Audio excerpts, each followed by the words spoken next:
কোনো ব্যক্তির যদি পাহাড়ের সমানও ঋণ থাকে, এই দোয়া যদি আমল করে আল্লাহ পাক ওই ঋণও শোধ করে দিবেন ইনশাআল্লাহ। রিজিক তো বাড়বেই ইনশাআল্লাহ, আপনার যত ঋণ আছে ইনশাআল্লাহ আল্লাহ পাক শোধ করে দিবেন। বিশ্বাস করলেন না? এই দোয়া শিখাই দিচ্ছি, এই জন্য আমাকে হাদিয়া দেওয়া দরকার, স্পেশালি আমাকে এখন হাদিয়া দেওয়া দরকার। এটা গুরুত্বপূর্ণ দোয়া শিখাই দিচ্ছি। আর ঋণ কেমন জানেন? ওই যে এখন মানুষ ঋণ নিচ্ছে 1 কোটি টাকা ব্যাংক থেকে, 2 কোটি টাকা ব্যাংক থেকে, হ্যাঁ, কত বছর, 10 বছরের জন্য, 20 বছরের জন্য বাড়ি করছে, তাই না? তার ধারণা এমন যে সে মারা গেলে তার ঋণটা কেউ না কেউ শোধ করে দিবেই দিবে, তাই তো?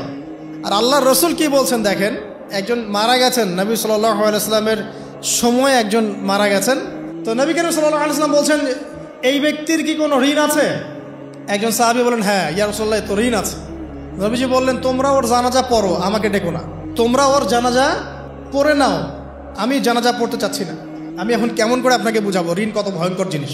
আপনি যে ব্যাংক থেকে 3-4 কোটি টাকার লোন নিয়ে রাখছেন, লাখ লাখ টাকা লোন নিয়ে বসে আছেন, দিব্যি সুখে বসে আছেন, এমন চিন্তায় যে আপনার মৌত হবে না। আর নবী সাল্লাল্লাহু আলাইহি ওয়াসাল্লাম সময়ে একজন মারা যাচ্ছেন, তিনি বলছেন তোমরা জানাজা পড়ে নাও, আমি জানাজা পড়তে চাচ্ছি না।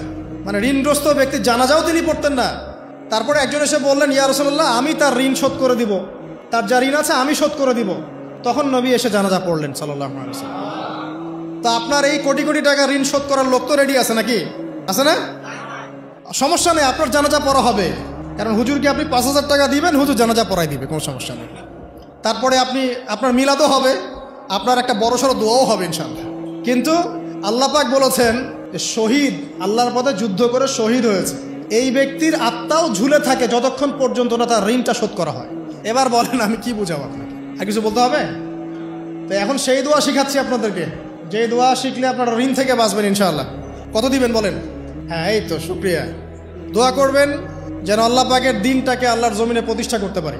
আমার সাথে বলেন, দোয়াটা হচ্ছে আল্লাহুম্মা ইকফিনি বিহালালিকা আন হারামিকা ওয়া আগনিনি বিফদলিকা আম্মান সিওয়াকা।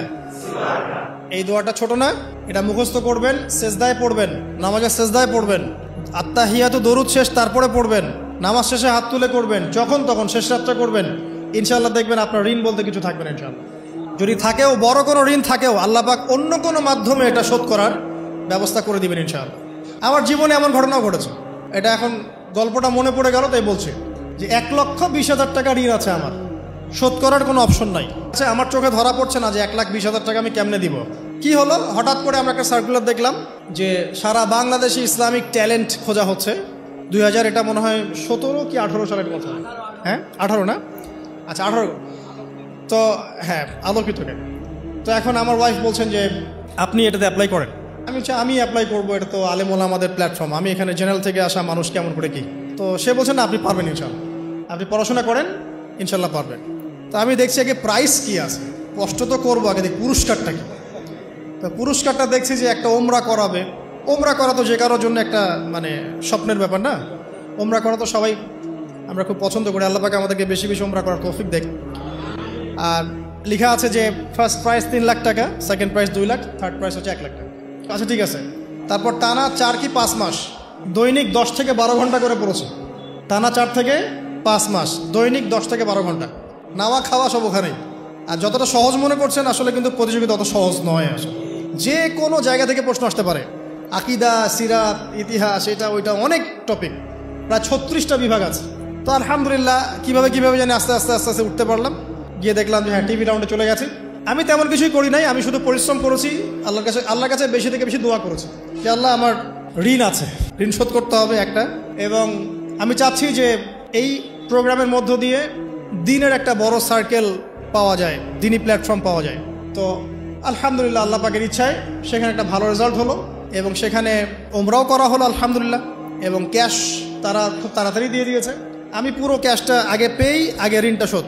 এখন এই সময় কিন্তু আমি দোয়াটা করেছি, আল্লাহুম্মা কফিনি বিহালালিকা আন হারামিক ওয়া আগনিনি বিফদলিকা আম্মান সিওয়াক। দেখেন, আমি কিন্তু জানতামও না এমন কোনো প্রতিযোগিতা হবে, আমি সেখানে পার্টিসিপেট করব, ওই ওসিলায় ওমরা করব, ওই ওসিলায় আবার ঋণও শোধ হবে, আমার কিন্তু মাথায় ছিল না। এটাই হচ্ছে আল্লাহ পাকের সেই আয়াত, ওয়া মান ইয়াত্তাকিল্লাহ ইয়াজআল লাহু মাখরাজা।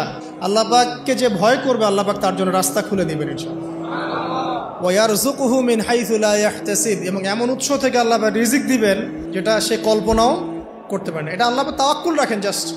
ওই ইসমাঈল আলাইহিস সালামের মায়ের মতো হাজরা আলাইহিস সালাম ইব্রাহিম আলাইহিস সালামকে বলছেন, আপনি আমাকে এখানে ছেড়ে যাচ্ছেন কি জন্যে? ইব্রাহিম বলছেন আল্লাহর আদেশে। তখন তিনি বলছেন, তাহলে আল্লাহ আমাকে ফেলে দিবেন ইনশাআল্লাহ।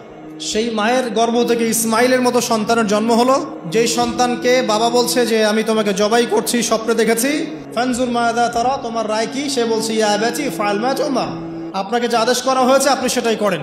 সাতাজিদুনি ইনশাআল্লাহু মিনাস সাবিরিন, ইনশাআল্লাহ আপনি আমাকে ধৈর্যশীল পাবেন। দেখেন কোন মায়ের গর্ভ থেকে কোন সন্তান। তাকে কি বাবা মানুষ করেছিলেন?